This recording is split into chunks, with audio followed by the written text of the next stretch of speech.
الحمد لله رب العالمين والصلاة والسلام على أشرف المرسلين نبينا محمد وعلى آله وأصحابه أجمعين وبعد. What is my range of movement? You cool? خير إن شاء الله. طيب الحمد لله والصلاة والسلام على رسول الله. السلام عليكم ورحمة الله وبركاته. جزاكم الله خير for coming out today on a snowy day. May Allah subhanahu wa ta'ala reward you and accept from you. And I want to thank all the organizers, the MacMaster, MSA, and everyone else who really gave a hand in organizing this event. I ask Allah subhanahu wa ta'ala to make it a blessed one and a source of benefit. I have a few questions. Then I have a story. Then inshallah we'll try to draw some conclusions. So I'll need you to help me out. Number one.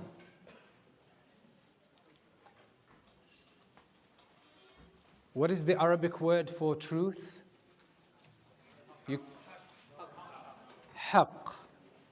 Haqq. Okay, cool. Now, what is the relationship between truths and facts? So those who answered me, the word for truth in Arabic is haqq, right? What is the Arabic word for facts? Can I move around here or? Perfect. What is the Arabic word for facts? Huh? Ma'luma is information. Haqiqa is truth. It's from haqq, right? Haqiqa, haqq, just a different format.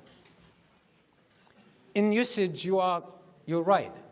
But in the Arabic word, in the Arabic language, there is no difference between truth and fact. But we're going to use the English difference. We're going to use the English difference because it's going to be helpful. So, first question is, what is the difference between a truth and a fact? What is the difference between a truth and a fact? Number two, are truths all the same? Do we have big truths, small truths of different sizes? Does this make a difference? Number three, what is the relationship between al-haqq, the truth, and your heart? Your heart. Number four, what is the role of truth? What role does truth play in your life? How important it is, and why are we talking about it today? I want to start with a fact. A factual story. A factual story that happened 1,000 years ago. I need you to pay attention because it will help us ask the questions we posed. It happened almost exactly 1,000 years ago in Baghdad in Iraq, where the Muslim Caliphate was the Abbasid Caliphate. There was a young man who came from the village and he was very ambitious. He wanted to study Islam. He wanted to become a government official and an influential person, a public figure who was helpful. He came from a good family, very poor family. They had no source of income. So he leaves his home, his village. He travels to Baghdad as a young teenager. He gets a job. And in the time that he has left, he spends his time in the halaqas and the circles at the masajid. When we say the masjid there, we are talking about schools, universities, places of education. This is what the masjid was. People studied there, everything at the masjid. So he attended the halaqas, but he worked as well. And he made very little money, but it was enough for him to sustain himself, pay rent, and provide himself with the basics, food. A third of his pay went for the rent. The second third went for his own expenses, food, clothing, etc. And stationery, obviously books, pens, stuff to write and study with. And the last third, he would send it back to his family so they could buy food or they could survive. So for a couple of years, this is what he was doing. But something happened and he lost his job. First month, he couldn't pay the rent. He had no savings. So the landlord told him, listen, this is not an accommodation or a hostel for free or for the homeless. You have to pay me the rent. He said, I'm looking for a job, and once I get the job, I'll pay you. First month, he doesn't pay the job. He doesn't have money to send back to his family, and he hardly has enough. He doesn't have enough, but he basically relies on people around him, friends, to help him with food, to help him survive. Every day he goes by the government building. It's more like the Prime Minister office, the government office. He wants to be a katib. A katib is a government official. It's like the registrar office, where because he's an educated person now, still young, but he's educated. He wants to get into the archives, and then he wants to make his way up in the government. So he applies, and they tell him there is no job for you. So for 3 months, he didn't go to classes. He would stop every morning by the government office to ask if there is an opening for a job every day, not missing one of them. And then he would go to the market, look for any random job to do, and he got nothing for 3 months. That time, the landlord told him, listen, by the end of today, I already got the police on your case. By the end of today, if you don't get me what you owe me, you go into prison. And this was the system at the time. You don't take people to court, etc. Things were decided on the spot. So he said, police will come for you this evening. So he said, I went into the streets of Baghdad not knowing what's going to happen to me. I didn't know what was going to happen. But I knew Allah subhanahu wa ta'ala was going to give me a way out. So this day, he goes around in the market trying to find a job. He doesn't find a job. He's desperate. He leaves. He goes to the outskirts of the city, outside the city, and he finds this old house, very old house that looks in bad shape. He's tired. It's a hot day. He decides to rest in the shade right by the door of the house. The house looks like deserted.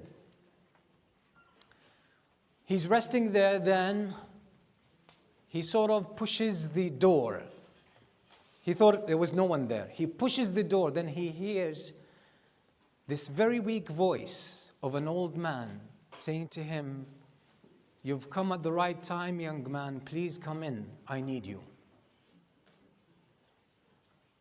He opens the door, he goes in, he sees this very old, disheveled man in a very bad state, helpless, motionless. He says, "Young man,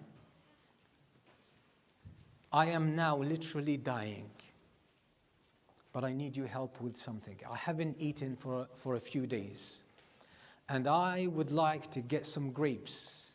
You know, in the UK, when you want to get something, they say, "I fancy some tea." Like, I'd like to get some tea. I feel like having a cup of tea. You say, "I fancy some tea." So he says to him, "I fancy some grapes. Can you help me out?" He felt so bad for this poor man, and he wanted to help him out. He's a nice guy, a really nice guy. But he has nothing. He has not even a little change to buy anything. He says, "I'll help you out." He rushes to the marketplace. He goes to the man who sells fruits. He gets some grapes and he says, "How much is this for?" He says, "This is for a dirham." He says, "Listen, honestly, I have nothing, but I need this urgently for someone." He takes off his shirt. He says, "Keep it with you, right? Hold it in trust. I'll get you your money, but I need this immediately." So the shopkeeper says, "Fine." He takes the grapes. He goes to the old man. The old man eats the grapes. He enjoys them. He says, oh young man, may Allah bless you. May Allah bless you. You made it easy for me. He says, you see this corner in the house? I want you to go and dig that corner. So he digs in the corner and he brings out a box, an old box. He brings the box, he puts it on the lap of the old man. The old man puts it back on his own lap and he says, open it please. He opens it. The box is full of golden coins. Full of golden coins. It's a treasure. He says, young man, I know I'm going to die in a couple of minutes. You see this box? It's yours, take it. Take it. He says, but you have to know the story of this box. He says, when I was young, I was a merchant. I would travel to India. I would buy goods, rare goods, bring them over to Baghdad and sell, and I became the richest merchant in Baghdad. My brother joined my business. He became my partner. We grew this partnership. We became the wealthiest people in Baghdad. He says one day, as we were traveling back, or as we were traveling to India, we had all of our wealth in coins, finances. And we had to camp in an area that was known for bandits, for thieves. It was a very dangerous area, but we had to pass through it. So we were spending the night there. I have good experience with those people. So I said to my brother, listen, this is a very risky and dangerous area. Give me the finances, the coins that you have. I know where to hide them, so if we get attacked, at least the money survives. They don't need anything, they don't need us, but most likely we'll be able to survive and then we can recover our money. But we don't need to have it in possession because they would find it, they would take it.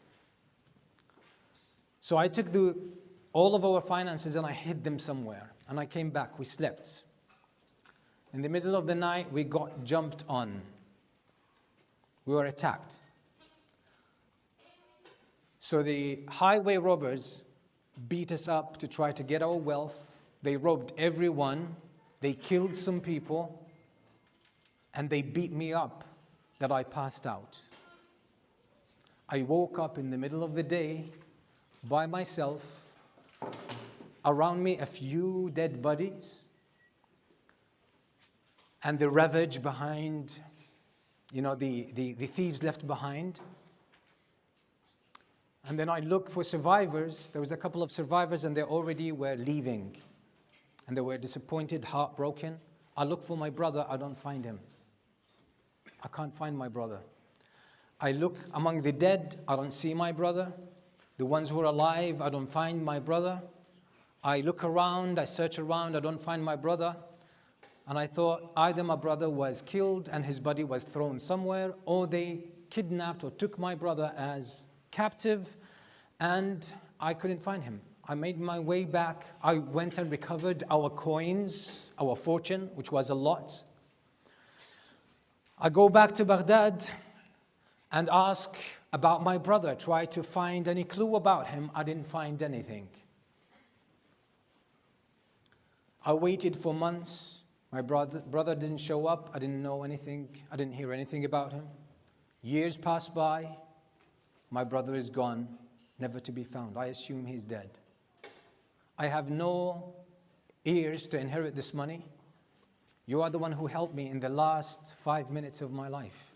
This wealth is yours. But I want you to give me a decent burial. He says soon after the man passes away. He's gone. So I go to the city. We arrange a good funeral for him. We bury the man immediately. We pray on him. We bury him. And I'm making my way back home. All my problems are gone now.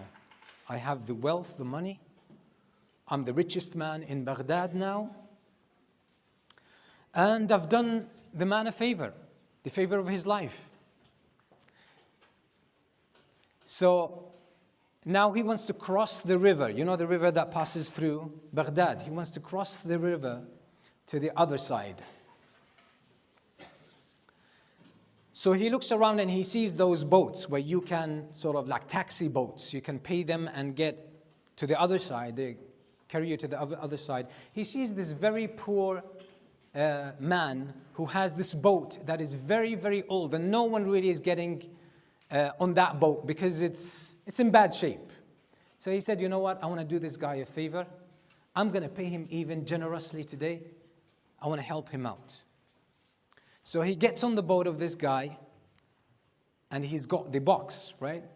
So in the middle of the journey, he says to the boat owner, he says, how is life? What's going on? Why is it difficult? How is business? Why is it difficult for you? How much do you make? So they speak. Then the man says to him, you know, I have an interesting story. I want to tell you about that. He said, go ahead. He said, you see this poor man in front of you? I was the richest man in Baghdad at some point. You know where the story is heading, right? I was the richest man in Baghdad. I and my brother were the richest business people of Baghdad. But an interesting story happened, a sad story. We were traveling, we were jumped by highway robbers, we were robbed. But the saddest part of the story was, my brother set me up. He stabbed me in the back. He says, how come? He says, before we camped for the night, my brother said to me, give me your coins, I'll hide them for you. So he went and he hid the money. But my brother set me up. He was working with the bandits.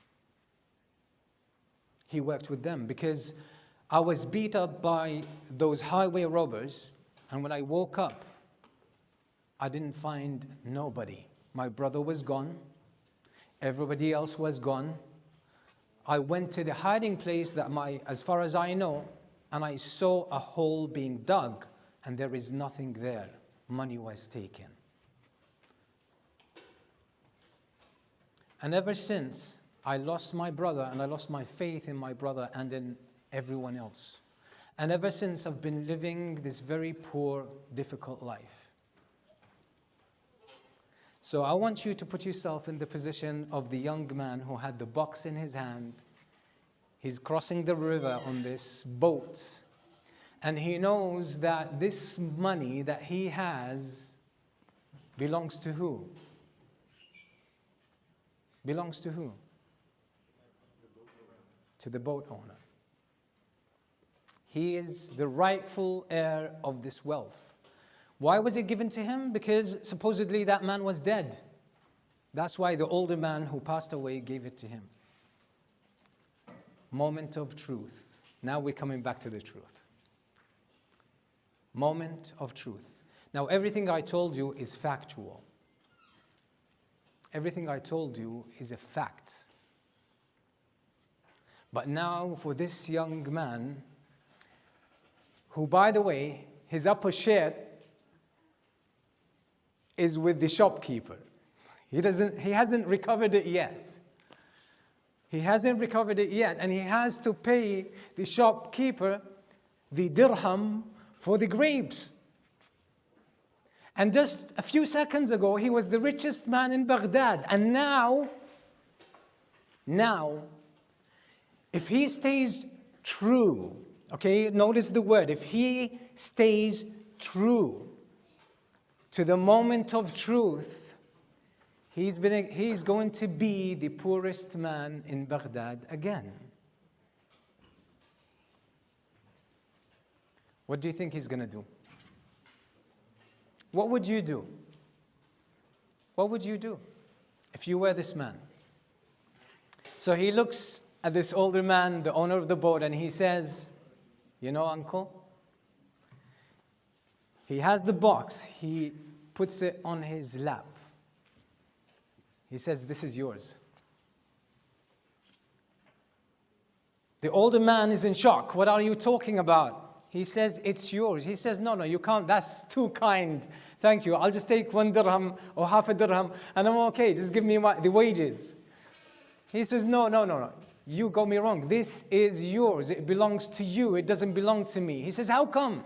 He says, "Your brother did not betray you. This is the side of the story from your brother. I just buried your brother a few minutes ago. A few minutes ago. That's your wealth. But I have a request for you. I bought your brother some grapes and I paid my shirt as the price. I want to get it back. So I need a dirham just for the grapes of your brother so I can get my shirt back." So he gets this dirham, he rushes to the marketplace, he gets his shirt back, and he's walking towards the house. And there the police are approaching him. You remember the landlord? What did the landlord say to him? "This evening, what is going to happen? Police will come for you, take you to jail, right? You owe me 3 months' rent." Police come to him and he froze. He says, "I've tried my best, but I have nothing. I don't have food to eat." So the police say to him, that's another moment of truth, "What are you talking about?" He says, "The rent, the landlord, and the prison." They say, "Landlord who? What prison? What rent are you talking about?" He said, "Aren't you here to arrest me?" He says, the policeman says, "No, we've been looking for you all day long." He says, "Why?" They said, "We had an opening, a job at the government office, and because you come every day, but today you didn't show up for some reason, and that's the day we have an opening." So you have a job. You have a job. So he goes with them and he gets the job. This man, if you look him up, you'll be surprised. His name is Ibn Abi Hubayra, one of the greatest scholars of the Hanbali madhab. Not only that, he was the prime minister of the Khalifa. He became one of the most notable officials in the history of Islam. Ibn Abi Hubayra. He was a faqih. He had books on fiqh, books on hadith. And he was the most just prime minister in the history of the Abbasid Caliphate. He brought so much justice to the people. He brought so much change, perfect governance, and so on and so forth. Okay, now let's come back to our questions. Hopefully Ibn Abi Hubayra will help us solve those problems. Okay, what is the difference between a truth and a fact? Who can help us? Speak up.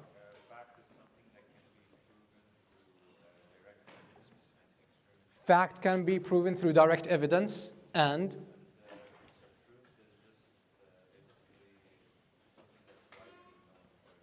truth is what? It's something that does not necessarily, that cannot necessarily be proven, but is widely known. Cannot be proven, but is widely known. I'd love to agree with this, but that beats the purpose of my talk. So I'm going to be against you. Okay, who can help us identify the difference between a truth and a fact? Sister over here. You need to speak up.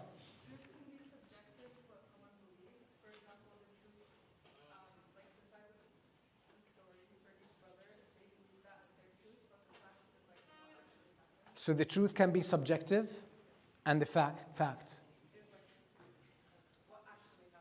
What actually happened? Okay, let's take this. Actually, that's a very good start. So let's make a poll, right? Okay, so the fact is something, the truth is subjective, So it depends on how you relate to it, okay? Whereas the fact is indisputable, self-evident, it's obvious. Who agrees? So again, let me say that again so you know what you are voting for. We don't want to elect Trump here. A truth is subjective. In a sense, relative. Do you agree to this? Relative, subjective, depends on the person, whereas the fact is independent. It stands alone. Who agrees with this? Put your hand up. Who disagrees?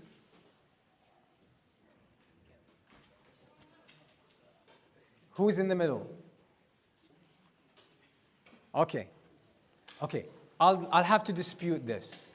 Because what is the title of our talk today? What is it? Can you guys speak it out? Al-Haqq. Who's Al-Haqq? Allah.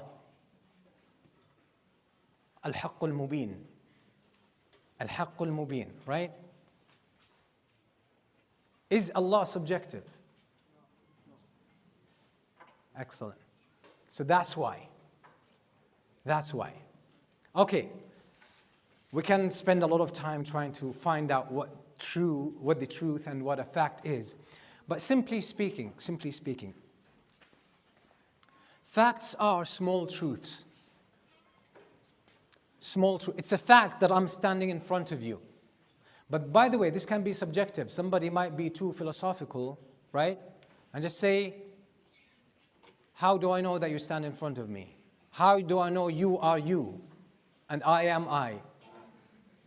Right? How do we know this whole thing maybe is some kind of hallucination, right? So we could still make things subjective. The truth, okay, that's facts. Facts, this table is a fact as it stands here. This chair or this seat is a fact, right? We are in Canada. This is a fact. Today is Saturday. This is a fact. So facts are very simple local truths. But a truth is something far bigger. Something far bigger. And this is why we relate to facts by means of our senses. By means of our senses. Our eyesight, our touch, our smell, our hearing, our basic logic. And this is why somebody said a fact is independent, is not disputable. Why? Because it's very straightforward. But a truth is something that you recognize in your heart. Truths extend beyond your senses. They are bigger facts, if you like. They are far, far bigger than the simple facts that we have. And this takes me to something else. What's the relationship between truth and our hearts? You know, your body has nutrition.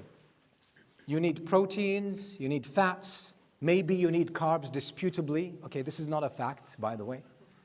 Depends whether you are on keto and carnivore or you are vegetarian, that depends, right? You need certain vitamins and nutrients, etc. That's how your body survives and thrives. This is what it lives on. Your heart also needs nutrients. Your heart needs nutrients. And what is the food of your heart?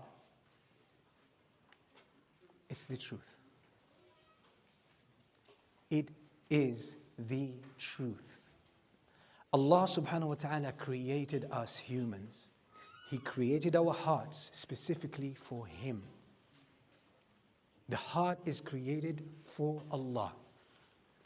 Your stomach has a natural tendency in order to help you in survival and in thriving as well, physically, physiologically. You have a digestive system that demands food. So this is why when your system needs nutrients, it puts you in that state of hunger, desire for food, so that you are motivated to reach out to nutrients and consume them, provide your body with them. The heart runs according to a similar system. The heart requires some nutrients. It requires food. But what is the type of food that the heart requires? The truth. The truth. What happens if you don't give your system the nutrients that it needs? Your body starts to get weaker. Your health becomes compromised. Your immune system is compromised. Your functionality, the functions of your body don't work well. You're going to struggle, right? You won't be able to perform and function in life, right? You will be impacted by viruses, by bacteria, by different factors around you. So you won't function well. Your heart, when you deprive it of truths, it will be diseased. It will get weak, and it can eventually die. It can eventually die. Okay, so now we've answered some questions. We've had the story. We have something to work with. How does this relate to our life? Why is this important? Why are we here today on a Saturday, on such a day in the middle of a snowstorm, and talking about Al-Haqq, and talking about the truth? Because throughout our life, we were given two things. We were given two things for the most part, okay? Our hearts, in order for them to survive and to thrive, they need truth. But we were given instead two things. We were given lies, deception, okay, false information. And number two, we were given too much facts. There is a rule in Tazkiyah, and which really tells us something about how our hearts function. It's called the rule of occupancy. Your heart has a specific limited capacity. Your heart has a limited capacity. So it's like a cup. When you fill that cup with tea, you can't fill it up with juice. You have to empty it. You have to pour the tea out in order to create space for juice. The same applies to your heart. Your heart has a capacity for the truth. So when you fill your heart with information, somebody said information, right? Or some haqiqah in the Arabic language. When you fill your heart with facts, I'm not saying they are false. I'm saying they are facts. So for example, the population of Chile is such and such. The climate of Vietnam is this and that. And people who lived 5,000 years ago, they consumed this and that. And facts and facts and facts. And not only that, but even facts about people's lives. What do we do on social media? People tell us about their private life, what they had for breakfast, right? What they're wearing, what they're going to buy today, where they're going to go, who they spoke to, what happened to them, what they were thinking about, what was making them happy, what was making them sad. All of these are probably facts, right? We're not dealing with falsehood. But when you open your heart to this, what is going to happen to your heart? You are depriving it of truths. You are depriving it of the truth that it needs.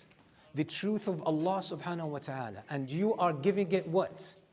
It's just like someone, do you know someone, especially it happens with kids, who would eat only sweets, only candy.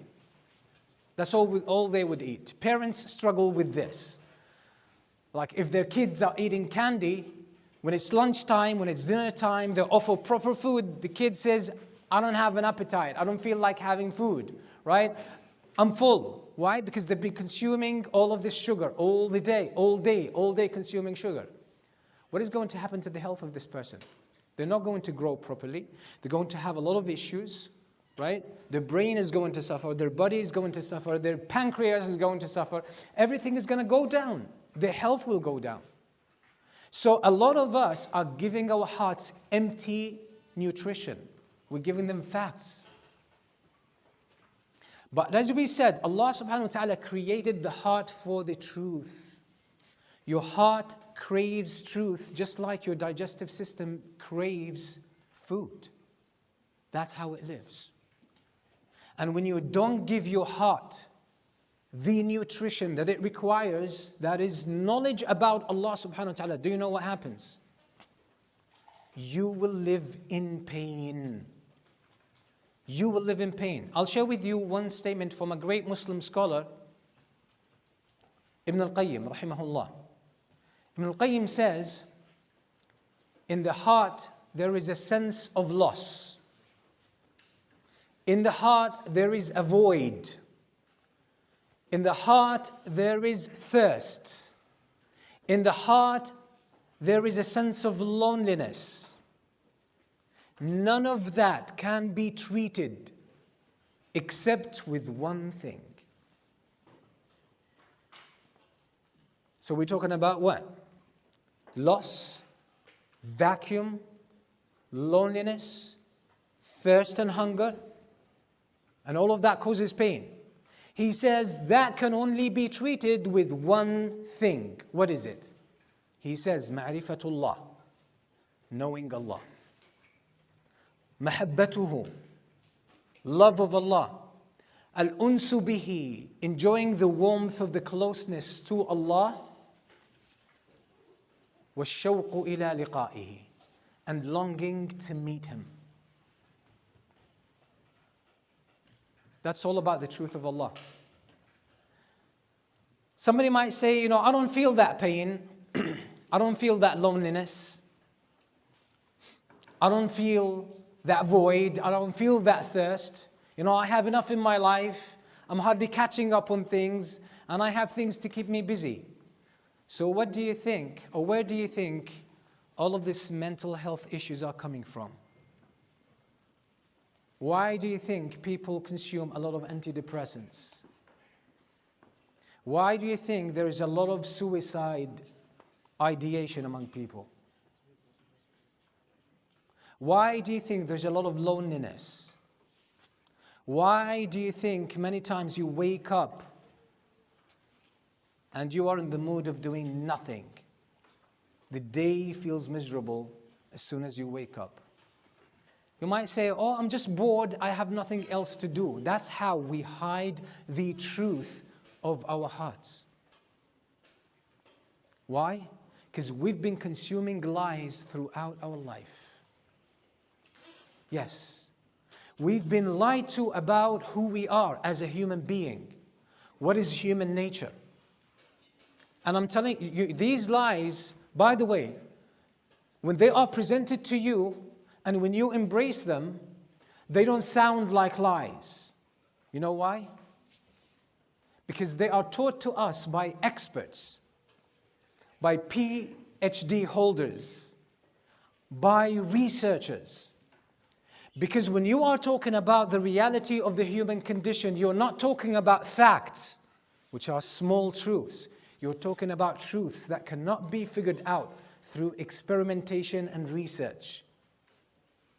You can't figure out human nature by means of what? Measurement. No. These are truths. They can only be arrived at with a different faculty. A different system. And that's the system of your heart. This is why the sister, for example, here said, truths are something relative. Accepting the truth is relative, but the truth stands independently regardless of what people think about it. Notice how Allah says in the Quran, وَقُلْ جَاءَ الْحَقُّ. I need someone to complete this verse for me. وَقُلْ جَاءَ الْحَقُّ وَزَهَقَ الْبَاطِلِ إِنَّ الْبَاطِلَ كَانَ زَهُوقًا. And say the truth has arrived, and thus, as a result of the truth arriving or being there, what happened? Falsehood has dissipated. Falsehood was lifted. It disintegrated. Why? Because falsehood doesn't have a reality of its own. Where does falsehood reside? In the minds of people. It doesn't have an independent existence. The truth stands alone. The truth stands alone, whether you believe in it or disbelieve in it. Whether you accept it or you don't accept it.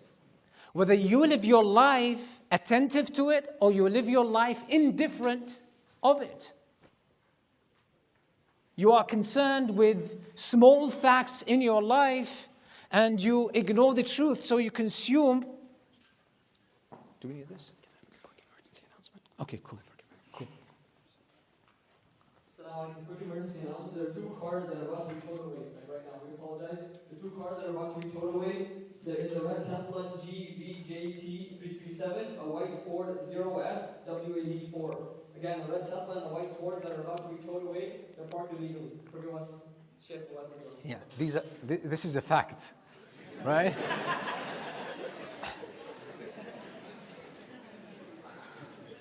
But I tell you what, the fact is, these cars are blocking the way. The truth is, they're going to be towed. Why? Because you use a sophisticated faculty. Jazakallah khair for giving me something just to demonstrate. So the truth stands alone, whether you agree with it or not. Now let's say the owners of these cars say, you know what? No, I refuse, right? The truth is subjective. I refuse to believe in it. It's not going to be towed. My car is not going to be towed, right? And he still enjoys my talk here, right? Please don't. Please don't. That would be a very sad fact. Okay? What's going to happen to the car? The truth is going to be regardless whether you accept it or not.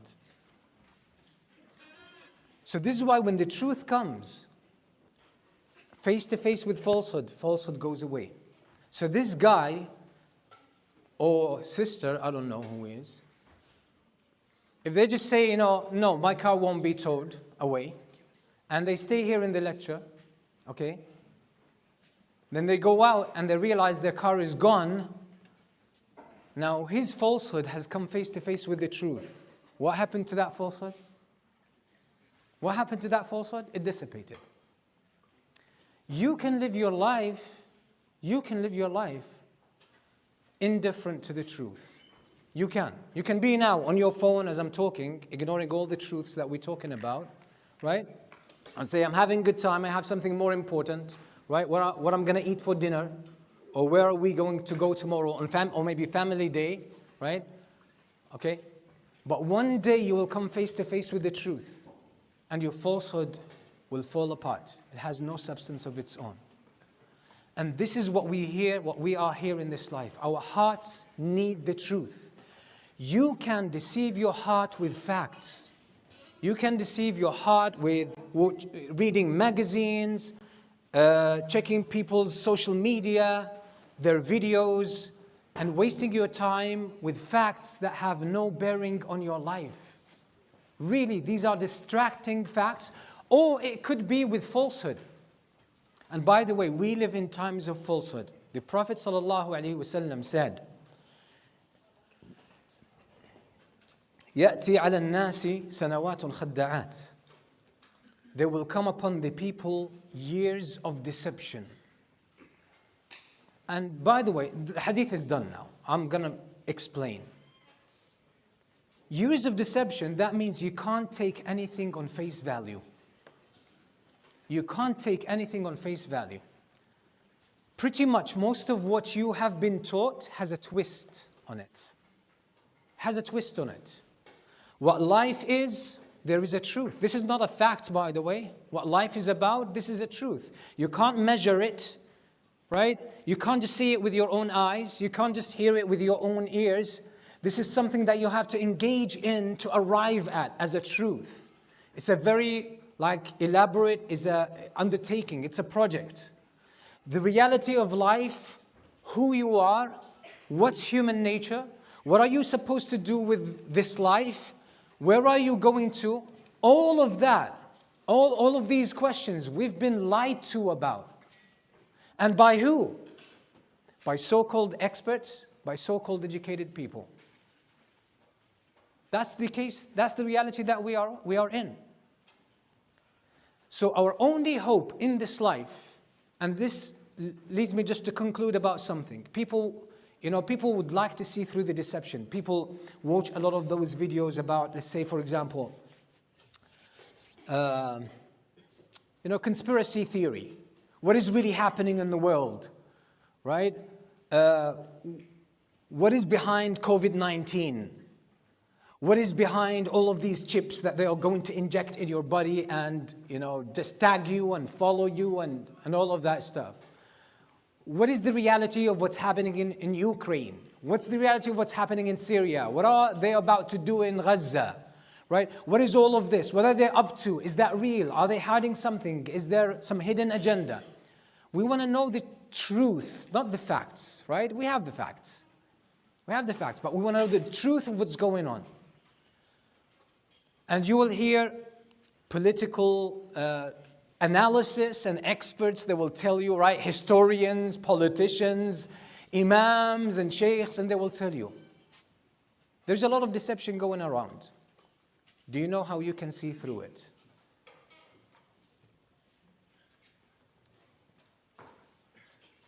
We said there are bigger truths and there are smaller truths, right? The Tesla is a smaller truth that was going to be told. But there are the biggest truth in existence is the truth of Allah. And truths contextualize each other. So if you hold on, or if you embrace the biggest truth in existence, you build a powerful relationship with the truth.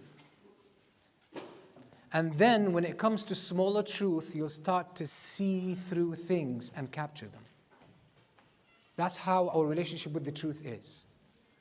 So those who live in denial to the ultimate truth of existence, which is Allah subhanahu wa ta'ala, will be deceived no matter how many facts they have. You can nail all the facts of a situation. If you deny the truth of Allah, you will not be able to see things for what they are.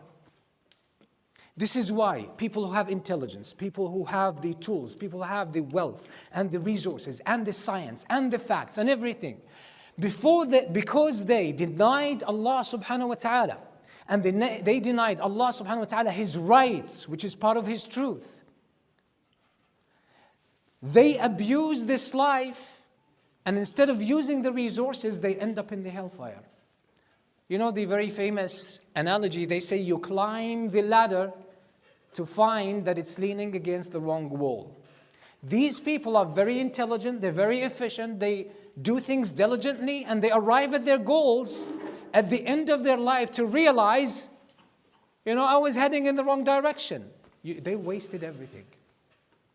Whereas a believer who accepts the truth of Allah subhanahu wa ta'ala and embraces it and lives in it and lives by it. So when you wake up, the most important thing for you is who Allah is. What is my relationship with Allah subhanahu wa ta'ala? My life is for Allah. Allah created me in the first place because there was nothing but Allah. As the Prophet ﷺ told us in Sahih al-Bukhari, كَانَ اللَّهُ وَلَمْ يَكُنْ شَيْءٍ. There was Allah and there was nothing. Then Allah subhanahu wa ta'ala created things because He's the creator and He's the sustainer, He's the giver, He's the shaper. He's the generous, He's the one who's capable, He's the Almighty. So He created all of this creation, and He created us humans not to work, not to study, not to eat, not to enjoy, not to have fun, not to become successful. He created us to worship Him. To worship Him. The rest is detail. That's the details of your life. That's not what your life is about. So that's the truth. How do you find that truth of your life? Embrace the truth of Allah subhanahu wa ta'ala. Embrace it. Let it be the center of your life. Then all of the truths and the smaller facts in life will fall in order. You'll start to see through things. You'll start to know. Even the things you don't know won't bother you. They won't affect you. And this is what what is known as this deep sense of intuition. Correct intuition. Al-farasa. Al-farasa this is why the Prophet ﷺ said in the hadith, ittaqu firasat al-mu'min. Beware of the farasa, the insight of a believer. They can see through it. A man came, I'm going to conclude with this story. I have 12 seconds. A man came to Abdullah bin Mas'ud, one of his students. He came to him and they sat with him. Abdullah bin Mas'ud, he said, ما بال أحدكم يدخل علينا وفي عينيه أثر الزنا. Why do one of you come and join us here and in their eyes is the traces of zina, fornication? When the gathering is over, that student comes to Abdullah bin Mas'ud and he says, أوحي بعد رسول الله? Is someone receiving revelation? Are you receiving revelation after the Messenger of Allah? How did you know? How did you know? He said, what happened? He said, when I was coming to the class, there was a lady, she wasn't dressed up properly. I saw her, I should have taken my eyes away, but I kept staring. And that's what you saw. How did he see it? How did he know it? When you establish a relationship with the truth of Allah, your relationship with the truths in life that are helpful to you, and the smaller facts will fall in place. Hopefully there are some other points that we can address with the questions, inshallah.